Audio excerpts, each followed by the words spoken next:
धन्यवाद पारस भाई। आपने जो मतलब उद्योग और व्यापार के जो कंसर्न आपने एफएसएसआई के आए हुए अधिकारी के सामने रखे हैं, प्रस्ताव किए हैं, वो क्योंकि बहुत ही व्यावहारिक डिपार्टमेंट है और अपनी बातें सुनते भी है, पास्ट में भी सुनी है, तो इसका आशा रखते हैं जल्दी ही इसका ये सुलझ जाएगा। और जो भी आपने टी बोर्ड के भी जो मतलब प्रेजेंट किया है वो साहू साहब के माध्यम से चेयरमैन तक, डिप्टी चेयरमैन तक पहुंच जाएगा और आशा रखते हैं, उम्मीद रखते हैं वो भी बहुत जल्दी उसकी भी ये हो जाएगी, निराकरण आ जाएगा। आज के समारोह के मुख्य अतिथि श्री कुमार अनिल जी, जो कि मिनिस्ट्री ऑफ, जैसे आगे बताया, ministry of health and family welfare government of India के food safety and standard authority of India FSSI के सीनियर एडवाइज़र हैं।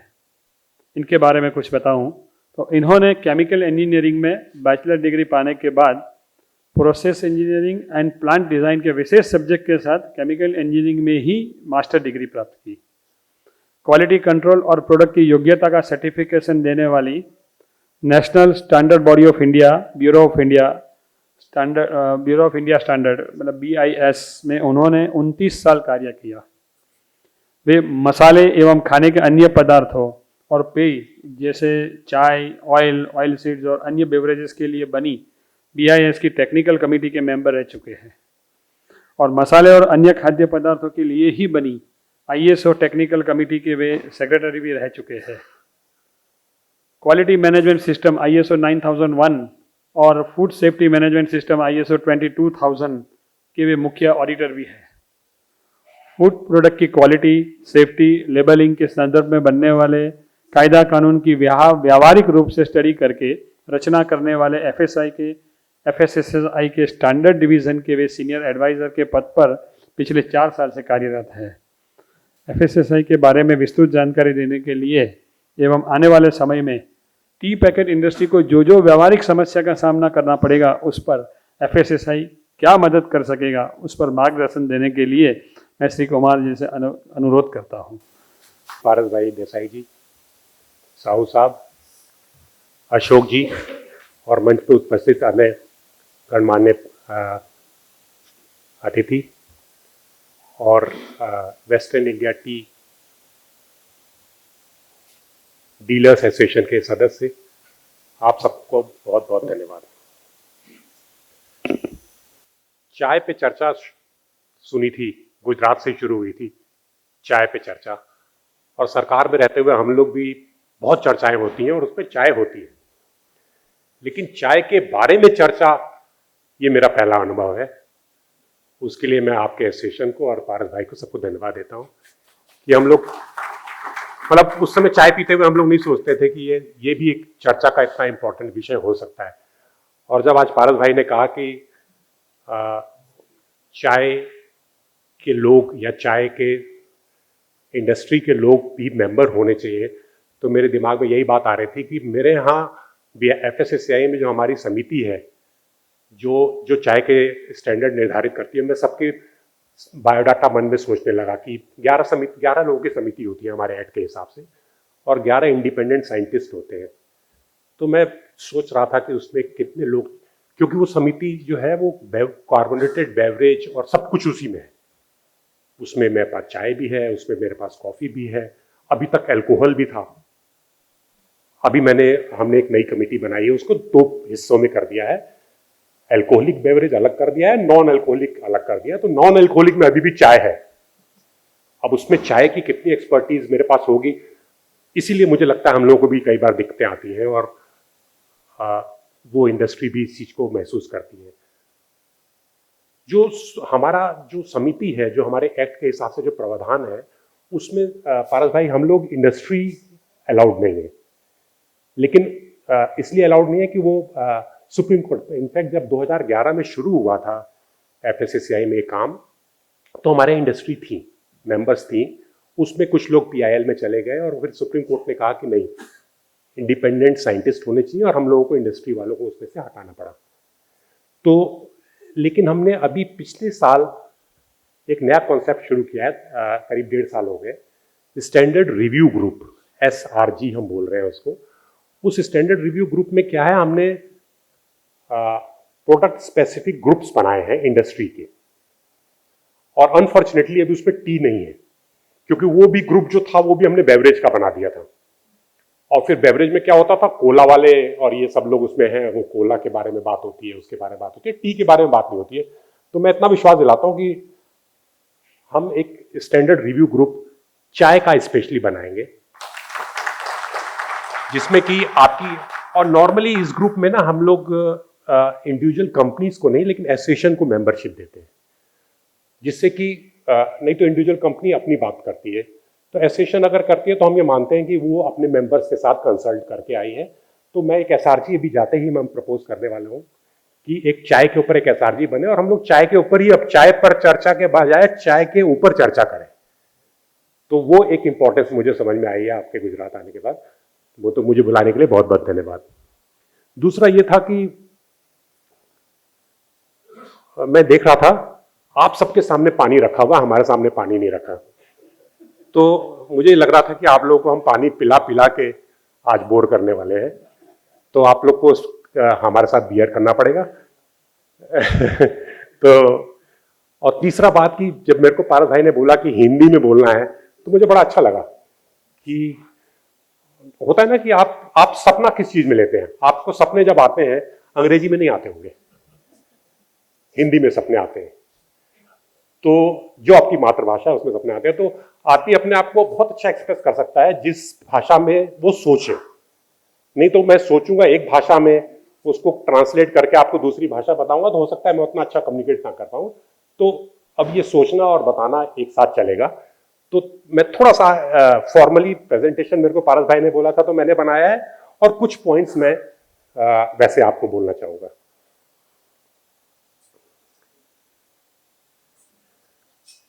अगर आप पीएफए का एरा आपको याद हो, प्रिवेंशन ऑफ फूड एडल्ट्रेशन, 2006 से पहले, तो पीएफए में एडल्ट्रेशन के ऊपर जोर था कि किसी चीज में मिलावट तो नहीं है, बस चेक किया फूड इंस्पेक्टर ने मिलावट है और आपको उसने प्रोसिक्यूट कर दिया।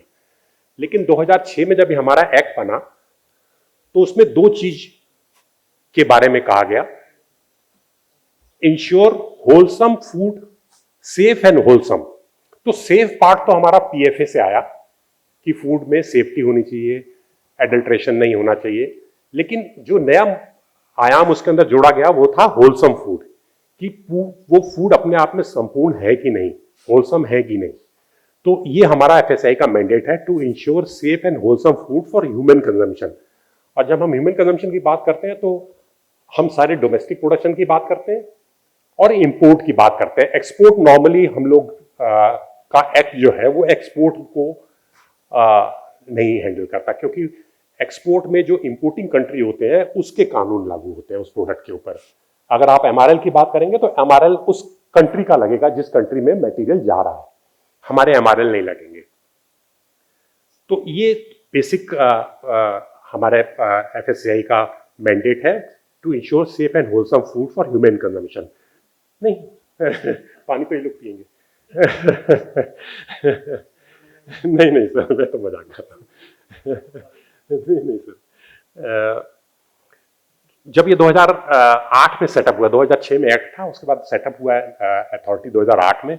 उसमें डिफरेंट लेजिस्लेशन थे, पीएफए था, MMPO milk and meat product order, FPO आप देखते होंगे फूड प्रोडक्ट ऑर्डर, जो एफपीओ लगता था जैम जेलीज के ऊपर, वो meat and meat product order, ये सारे मर्ज होके एक एक्ट बना 2006 में। 2008 में ये लागू हुआ। और हमारे 4 इसके अंदर पिलर हम कहेंगे, एक स्टैंडर्ड्स एंड रेगुलेशन, दूसरा है consumer empowerment, capacity building and ensure compliance, जिससे आप लोगों को ज्यादातर रोजमर्रा की काम में आप लोगों को इससे वो पड़ता होगा, पाला पड़ता होगा, मैं कहूँगा क्रूड लैंग्वेज में। इंश्योर कंप्लायंस मतलब जो आपके लाइसेंसिंग और वो सारे इश्यूज हैं वो कंप्लायंस के अंदर में आते हैं। हमारे दोनों तरीके के स्टैंडर्ड हैं, वर्टिकल स्टैंडर्ड भी हम बोलते हैं, हॉरिजॉन्टल स्टैंडर्ड भी बोलते हैं। वर्टिकल्स में नॉर्मली प्रोडक्ट के बारे में क्वालिटी पैरामीटर्स होते हैं, हॉरिजॉन्टल स्टैंडर्ड्स होते हैं सेफ्टी, जो कि ऑल प्रोडक्ट्स के ऊपर अप्लाई होते हैं। अगर मैं चाय के बारे में बोलूं तो जितने भी एमआरएल्स हैं, जितने भी हैवी मेटल्स के हैं, जितने आयरन फाइलिंग, ये सारे सेफ्टी वाले हैं, ये सब हॉरिजॉन्टल स्टैंडर्ड के दायरे में आएंगे। वर्टिकल स्टैंडर्ड के दायरे में जो उसके क्वालिटी पैरामीटर्स होंगे वो आएंगे।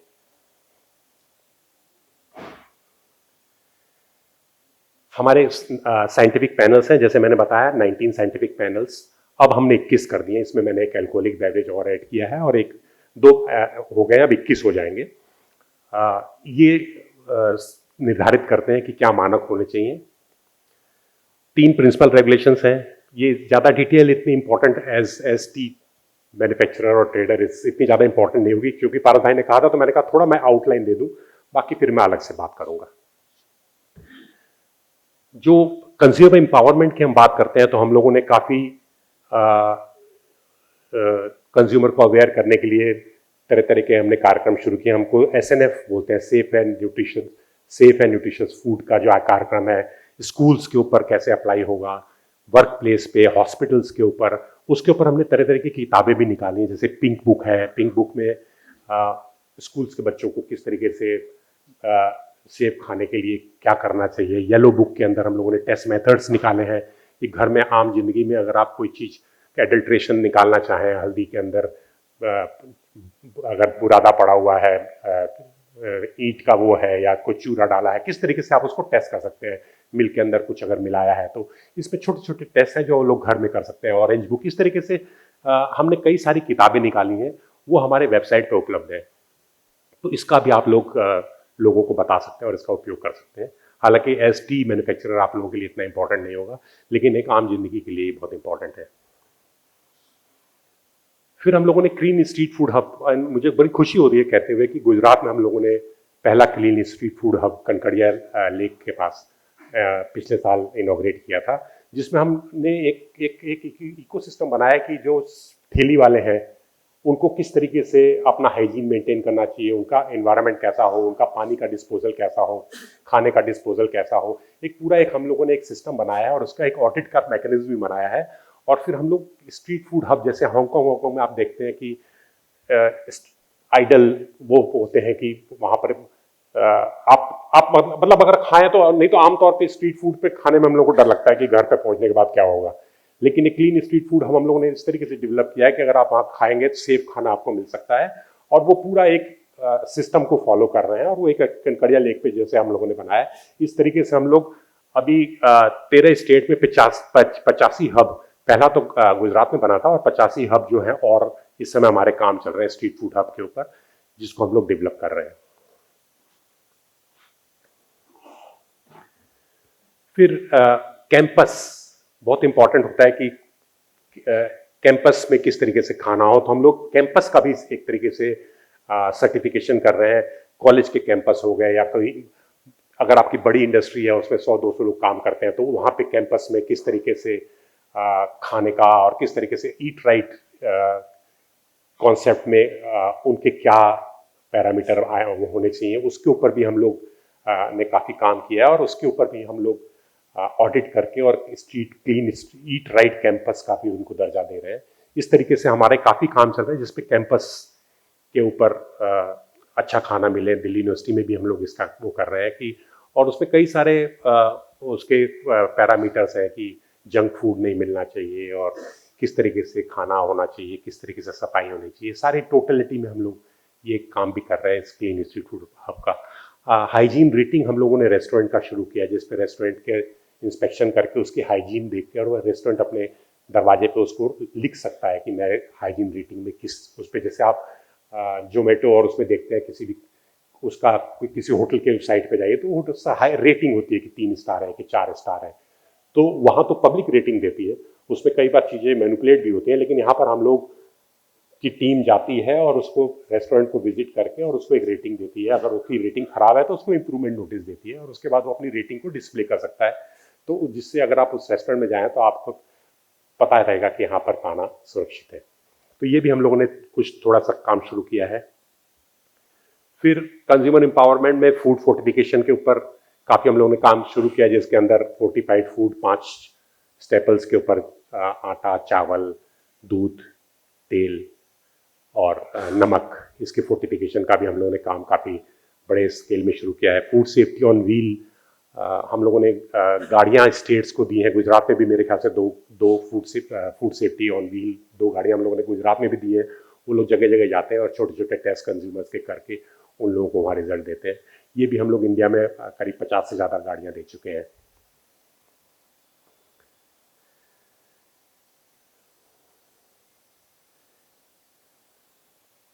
लैब्स का नेटवर्क इतना इंपॉर्टेंट नहीं है आप लोगों के लिए, फोर्टिफिकेशन मैंने बता दिया। मैं अब जनरल बात करता हूँ।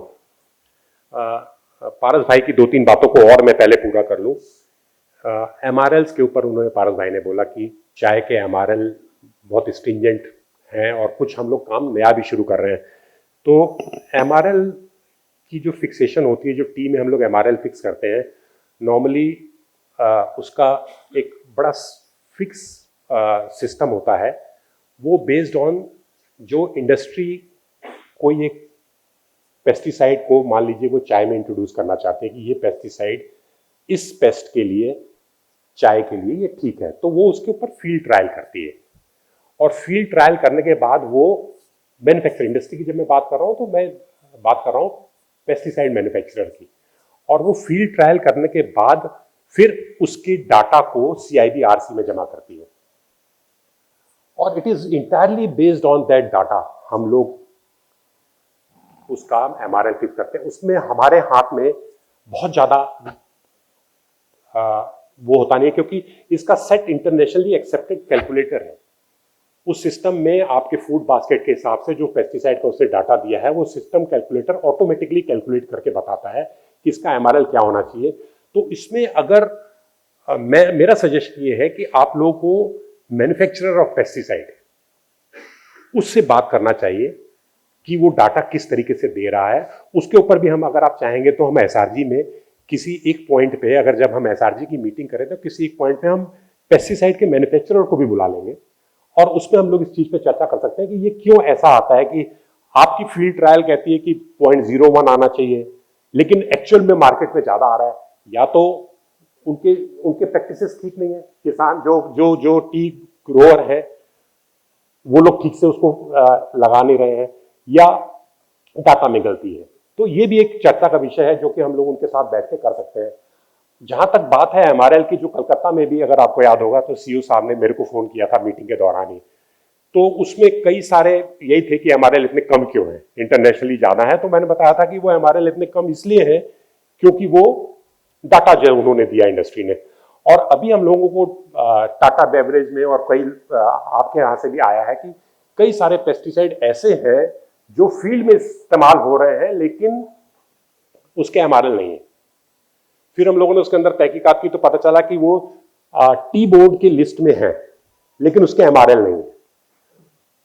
फिर हम लोगों ने कंपनी को यही बोला है कि हमको उसके बारे में कुछ डाटा दें, और 3-4 केमिकल्स के डाटा हमारे पास आ भी गए हैं, उस पर भी हम लोग काम कर रहे हैं। लेकिन बहुत सारे पेस्टिसाइड ऐसे हैं जो टी बोर्ड ने तो अपने लिस्ट में डाले हुए हैं, लेकिन उसकी डाटा हमारे पास, चूंकि CIB-RC से डाटा नहीं है। डाटा कैसे होगा? जब उसकी फील्ड ट्रायल होगी। फील्ड ट्रायल क्यों होगी? कौन करेगा वो फील्ड ट्रायल? वो कंपनी करेगा जिसने, कंपनी को वो अपना पेस्टिसाइड बेचना है, और उसका पेस्टिसाइड अगर वैसे ही बिक रहा है तो मुझे नहीं लग रहा कि वो फील्ड ट्रायल करने जाएगा और उस पर इतना खर्चा करेगा। तो इसके ऊपर भी एक विषय है जिसके ऊपर हम लोगों को चर्चा करनी पड़ेगी। हमने फिलहाल ये बोला है कि टी बोर्ड से अगर हमारे पास रिक्वेस्ट आ जाएगा कि ये हम लोग अलाउ कर रहे हैं, टी बोर्ड के लिस्ट में ये डाटा है, तो हम लोग फिलहाल ये कर सकते हैं। मैं भी कमिट नहीं करूंगा, लेकिन मैं एक सजेशन है मेरा कि शायद हम लोग ये कर पाएंगे कि भाई जो टी बोर्ड ने वैसे अलाउ किए हुए हैं और हमारे MRL नहीं है, अगर ये कहीं पकड़े जाते हैं तो उसके ऊपर अभी फिलहाल एक्शन ना हो कंपनी के अगेंस्ट। वो बात हम लोग, उसके ऊपर हम लोग और चर्चा कर सकते हैं। लेकिन चूंकि टी बोर्ड ने ऑलरेडी इसको अप्रूव किया हुआ है, टी बोर्ड की लिस्ट में और हमारी लिस्ट में बहुत फर्क है। 6-7 का मेरे ख्याल से पेस्टिसाइड का फर्क है, और वो 6-7 पेस्टिसाइड आ भी रहे हैं फील्ड में। तो ये एक मुद्दा हो गया। फिर MRL मैंने कर दिया। स्टेपलर पिन की जहां तक बात है, मैं इनफॉर्मली खाली पॉइंट्स पर ही आ रहा हूं जो कि आपके लिए इंपॉर्टेंट हो सकते हैं।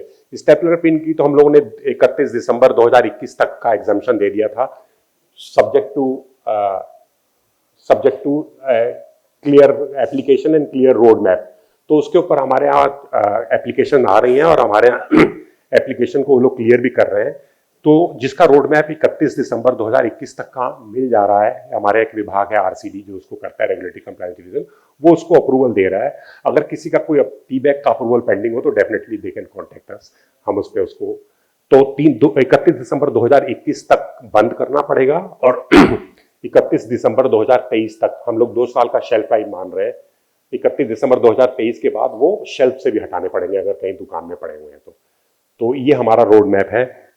आयरन फाइलिंग के ऊपर अभी हम लोगों ने हाल में एक ऑर्डर निकाला था, क्योंकि आयरन फाइलिंग के ऊपर टेस्ट मेथड का काफी इश्यू है। और आज मैं आपके लैब में भी अगर जाऊंगा तो ये जरूर देखना चाहूंगा कि वो लोग कैसे आयरन फाइलिंग कर रहे हैं। मैंने 1-2 जगह और भी देखा है कि आयरन फाइलिंग में क्या गड़बड़ियां टेस्टिंग में हो रही थी, और मेरे को भी थोड़ा सा इसमें आइडिया है, तो एक बार आज जाके हम लोग इसको भी समझने की कोशिश करेंगे। पेस्टिसाइड का जैसे आपने बताया, पेस्टिसाइड हम लोगों ने कर दिया है। हम लोग इंस्टेंट टी के ऊपर अभी काम कर रहे हैं और उसका स्टैंडर्ड हम लोग जल्दी बनाने वाले हैं। इंस्टेंट टी के ऊपर अभी तक स्टैंडर्ड नहीं था, और अगर एसआरजी बन जाएगी, स्टैंडर्ड रिव्यू ग्रुप अगर बन जाएगा, तो हो सकता है हम लोग टी के ऊपर और ज़्यादा हम लोग काम कर पाएँ। तो वो हम लोग आगे शुरू करेंगे। पीछे कुछ मुद्दे आए थे हमारे पास चाय में रंग डालने के, कलर्स। तो हम लोगों ने टी बोर्ड से भी इस पर संपर्क किया था, और टी बोर्ड का भी यही इसके अंदर विचार है, और हम लोग भी उसी विचार धारा पे चल रहे हैं कि हम लोग चाय में किसी तरीके का कलर नहीं अलाउ करने वाले हैं। हमारे पास कुछ प्रोडक्ट अप्रूवल भी आए थे और उसको हम लोगों ने रिजेक्ट कर दिया था। उस पर काफ़ी चर्चाएं हुई, लेकिन हमारा स्टैंड, चूंकि टी बोर्ड इसमें एक्सपर्ट ऑर्गेनाइजेशन वही है, तो हमारा स्टैंड वही है जो टी बोर्ड का है कि चाय में हम लोग किसी तरीके का कलर इस्तेमाल करने का परमिशन नहीं देंगे। फ्लेवर, कलकत्ता में ये चीज़ जिक्र हुई थी कि फ्लेवर्स एंड हर्ब्स ऐड करने का लिमिट कहीं नहीं है कि कितना फ्लेवर ऐड कर सकते हैं, कितना हर्ब ऐड कर सकते हैं। तो वो भी एक विषय है जिसके ऊपर हम लोग काम कर रहे हैं, और मैं चाहूँगा कि एसआरजी में हम इसके ऊपर और ज़्यादा इसमें डिस्कस करें, क्योंकि इसमें हम लोगों को अभी क्लैरिटी नहीं है कि कितना परसेंट या टी इन्फ्यूजन्स आजकल आ रहे हैं, उनमें कितना टी होना चाहिए, कितना नहीं होना चाहिए। अगर फ्लेवर टी है तो क्या ऐसा तो नहीं है कि 98% फ्लेवर ही है और 2% टी है और उसमें टी का नाम इस्तेमाल हो रहा है। तो ये भी हम लोग एक लिमिट निर्धारित करना चाहेंगे कि to call something as herbal tea और फ्लेवर टी, कितनी चाय कम से कम उसके अंदर होनी चाहिए। इस विषय पे भी हम लोग काफ़ी काम अभी शुरू कर रहे हैं। जहाँ तक लाइसेंसिंग का जो आप लोगों का आमतौर पे मुद्दा रहता होगा कि लाइसेंस में टाइम लगना या लाइसेंस में डिले होना या ऑब्जेक्शंस लगना, मेरी कल किसी मेंबर से बात हो रही थी आज सुबह ही, तो कि ऑब्जेक्शन लग रहे हैं, तो उस पर हम लोगों ने काफ़ी गंभीरता से अभी हमने हेडक्वार्टर में इसकी चर्चा की है, और इस पे हम लोग कुछ नया काम कर रहे हैं, वो मैं आपको बताना चाहूँगा। एक तो हम लोगों का जो लाइसेंसिंग सिस्टम है, ऑनलाइन सिस्टम, वो बहुत पुराना हो गया, बहुत स्लो है, और उसको हम लोग नया सिस्टम अगले 1-1.5-2 महीने के अंदर आ जाएगा। और उसमें हम लोगों ने जो डॉक्यूमेंटेशन की रिक्वायरमेंट के अभी पीछे तो काफ़ी कम कर दिए। पहले 35 डॉक्यूमेंट 40 डॉक्यूमेंट मांगते थे, फिर कुछ और कम किए, और उसको हम लोग और रिड्यूस कर रहे हैं, जिससे कि इंडस्ट्री के ऊपर अननेसेसरी बर्डन डॉक्यूमेंट का ना हो। क्योंकि जो डॉक्यूमेंट जमा करने या ना करने से आपके लाइसेंस में और आपके क्वालिटी में और उसमें कोई फर्क नहीं पड़ने वाला, उसको मांगने से कोई फायदा है नहीं, या अगर उसकी जरूरत भी है तो उसको हम लोग बाद में भी ले सकते हैं, लाइसेंस डिले ना करें। तो उसमें भी हम लोग काफ़ी काम कर रहे हैं कि डॉक्यूमेंटेशन की रिक्वायरमेंट किस तरीके से कम की जाए। Online dispatch of licence, physical dispatch नहीं होगा, ऑनलाइन डिस्पैच ऑफ लाइसेंस, इसके ऊपर भी काम कर रहे हैं। रिन्यूअल के लिए जो कि अभी तक 60 दिन का समय दिया जाता था कि 60 दिन के अंदर आप रिन्यूअल करा लीजिए, उसको भी हम 60 से 120 दिन करने जा रहे हैं। और जो सबसे इंपॉर्टेंट चीज जो हमने देखी है आमतौर पे इंडस्ट्री फेस करती है कि आपने लाइसेंस लिया और टाइम पे रिन्यूअल नहीं करा पाए, वो लाइसेंस आपका लैप्स हो गया, और फिर आपने नया लाइसेंस लिया और नए लाइसेंस का 14 डिजिट नया मिल गया, और आपके पास 5 लाख रुपए का पैकेजिंग मटेरियल पड़ा हुआ है, अब क्या करें इसका। तो वो हम लोग अब परपेचुअल लाइसेंस देने जा रहे हैं कि आपका लाइसेंस वही रहेगा, लाइसेंस नंबर नहीं बदलेगा, लाइसेंस या तो सस्पेंशन में रहेगा या चालू रहेगा, लेकिन लाइसेंस एक ही रहेगा। आप उसको रिन्यू कराते रहे, रिन्यू कराएंगे नहीं कराएंगे सस्पेंशन में चला जाएगा, लेकिन जिस दिन आप रिन्यू करा लेंगे तो वही लाइसेंस नंबर आपको मिल जाएगा, जिससे कि आपको बार बार अपनी पैकेजिंग बदलने की और उसका वो ना हो। तो ये हम एक परपेचुअल लाइसेंस का भी सिस्टम जल्दी शुरू करने वाले हैं, लाइसेंस फॉर लाइफ टाइम। तो रिन्यूअल होता रहेगा, आपकी जो फीस है साल की 2 साल की, आप उस तरीके से आप देते रहिए, लेकिन लाइसेंस आपका वही रहेगा।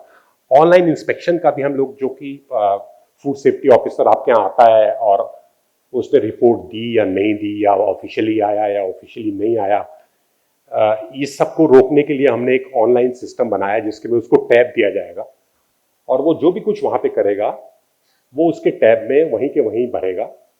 और उसकी हम लोग अभी चर्चा है, अभी इसके ऊपर फाइनल व्यू नहीं हुआ है, कि वो रिपोर्ट आपको भी मिलेगी बाद में कि उसने आपके बारे में क्या लिखा। और अगर आपके पास रिपोर्ट नहीं आई तो आपको समझ जाना चाहिए कि वो आदमी को इलीगल आ गया था आपके।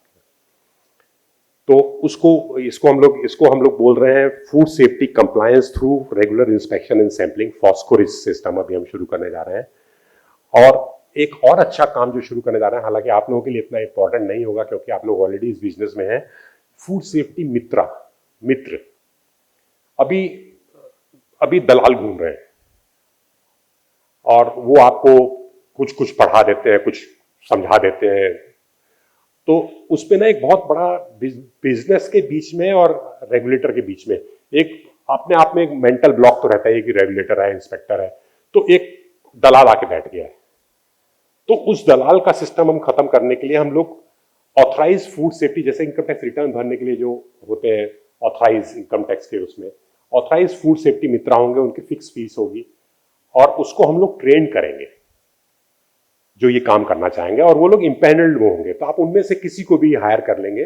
तो एक होगा कि, क्योंकि पीछे हम लोगों ने काफी देखा कि जो दलाल ने लाइसेंस आपके लिए लिया वो पासवर्ड भी अपने पास रख के बैठ गया है। जब तक आप उसको पैसा देते रहे तब तक वो आपका काम करता रहा, और जब आपने उसके साथ नाता तोड़ा तो वो आपका पासवर्ड लेके चला गया। फिर लोग हमारे पास आते हैं कि साहब हमारा लाइसेंस, वो तो दलाल था, पासवर्ड उसके पास चला गया, वो तो बता ही नहीं रहा, अब हम लाइसेंस कैसे रिन्यू करें।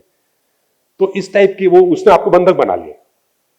तो ये सिस्टम भी खत्म करने के लिए हम लोग फूड सेफ्टी मित्रा का कॉन्सेप्ट शुरू करने जा रहे हैं। उसको हम लोग ट्रेन करेंगे और उसको हम लोग एक बहुत बड़ी जो प्रॉब्लम इंडस्ट्री को होती है वो होती है लेबलिंग की। लेबलिंग रेगुलेशन समझ में नहीं आता कि क्या लेबल में डालें और क्या ना डालें। छोटा सी गलती हो गई तो वो आपको इंस्पेक्टर भी तंग करता है और प्रोसिक्यूशन का भी वो बनता है। तो फूड सेफ्टी मित्रा को हम ट्रेन इस चीज में भी करेंगे कि वो लेबलिंग को भी ठीक से समझ सके और आपको समझा सके और आपका लेबलिंग देख सके कि आपका लेबल ठीक है कि नहीं।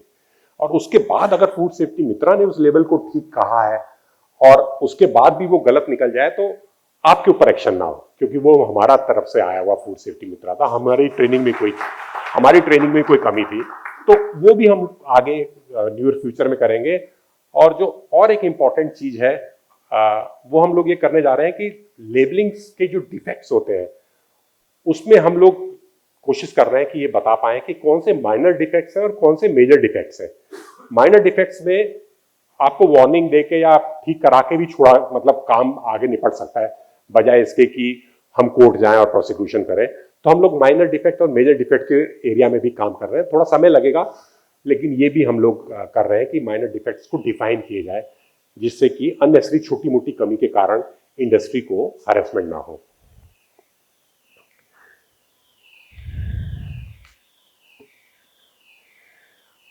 और मैं इसमें पैकेजिंग का, हालांकि निहार साहब हैं वो पैकेजिंग के बारे में बात करेंगे। खाली मैं छोटा सा बात ये कहना चाहूँगा कि अभी नेशनल ग्रीन ट्रिब्यूनल ने पैकेजिंग के ऊपर, मैं आपको उसके साथ रिपोर्ट भी दूंगा, हमने रिपोर्ट सबमिट की है, पैकेजिंग के ऊपर एक कमेटी बना दी थी 30 जून को, और उन्होंने कहा था कि 3 महीने के अंदर हमको रिपोर्ट दें। उसमें उन्होंने कहा था कि what all regulatory measures are required to reduce the use of plastic. क्या क्या कानून में बदलाव किए जाने चाहिए जिससे प्लास्टिक का इस्तेमाल कम हो। तो उसमें जो उन्होंने कमेटी बनाई थी उसमें BIS था, FSSAI था, DGHS director general health services और पॉल्यूशन कंट्रोल बोर्ड, 4 लोगों की समिति बनाई थी, जिसमें FSSAI को उन्होंने चेयर बनाया था।